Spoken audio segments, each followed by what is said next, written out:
What do you do if you think your swimming pool is leaking or losing water?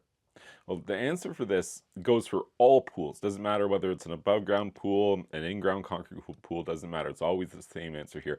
You need to know whether your pool is losing water or not. And it can be a little elusive in terms of like how much water it loses will change at different times of year for temperatures and amount of evaporation, how much rain you're getting refilling the pool. So all these things kind of make it hard to visually track how much water the pool is losing on a regular basis. You only know you have to drag the garden hose out periodically and fill it up, and maybe you notice you're doing that more than before and you're not sure if you have a problem here. Answer is this: you need to do the bucket test. And the bucket test is just, it's the most simple test in the world you could possibly do. You just need to get a bucket, an open top vessel of some kind. Cannot be glass, because glass in swimming pools is not a good combination. So like just a big plastic bucket, and you need to figure out a way to sit it on a ledge or hang it from the edge of your pool or something like this, such that you can add water to the bucket, and the water level in the bucket and the water level of your swimming pool, they're exactly the same. That's the whole point of this. Once you get them exactly the same, now they should evaporate at exactly the same rate, because they're going to be the same temperature and they're exposed to the same amount of crosswind and things like that. So if you find that the swimming pool is losing water faster than the level in the bucket is changing, that indicates a problem.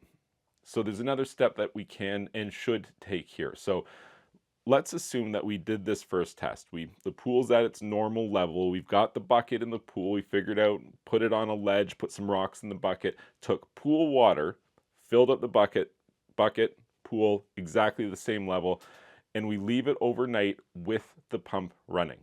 It's very important here. So we get to the end of this 24-hour test. We take a look, and no, there's less water in the pool than there is in the bucket, indicating a leak. So this is important. Like, don't just like visually look and go like, yeah, it's less. Like, measure it. How much less? Maybe make marks on the bucket, something like this, so that we can know this information moving forward. Because here's what we're going to do. We're going to repeat this test again. We're going to refill the pool back up to the level it was for the last test, and we're going to fill the bucket back up as well, so they're at the same level. And we're going to run the test again for 24 hours, but this time turn your pool pump off. It's going to make a big difference here what happens next. If the exact same thing happens as what happened before, pool went down by this much, the bucket did not, the amount it went down matches from the test when the pump was running versus when it was not running, this indicates a static leak in the pool somewhere, like a hole in the vinyl liner, or something like this. What it excludes is the likelihood that your plumbing system is the cause of this leak. It doesn't guarantee it, but it strongly infers that whether the pump is running or not has absolutely no effect on the rate of water loss in the pool. Well, probably the pump and plumbing system doesn't have anything to do with the leak, because the other way that this could have turned out is, oh, it totally changed the rate of water loss. Maybe you didn't even lose any water when you repeated this test and the pump wasn't running. And you know what that would tell me, and it should be telling you by now? Well, you have a leak, and it's probably in your plumbing system somewhere, very commonly like in the return line where the return meets the pool wall. Sometimes it can shear off, and it's a very, very common spot for a pool leak to be. You could see cracks potentially in the concrete around a pool return. That would be kind of a dead giveaway that maybe this return is leaking and the ground is eroding and it's not supporting the concrete deck and it's allowing it to crack. And these are kind of like the steps that you take as a pool professional to determine where a pool is leaking, how a pool is leaking. But this first step that we're taking here, this bucket test, is so simple. Like, don't call a professional to do this. You could totally do this on your own. Maybe they want to repeat it or do some variation or whatever. That's up to them if you need to go down this road.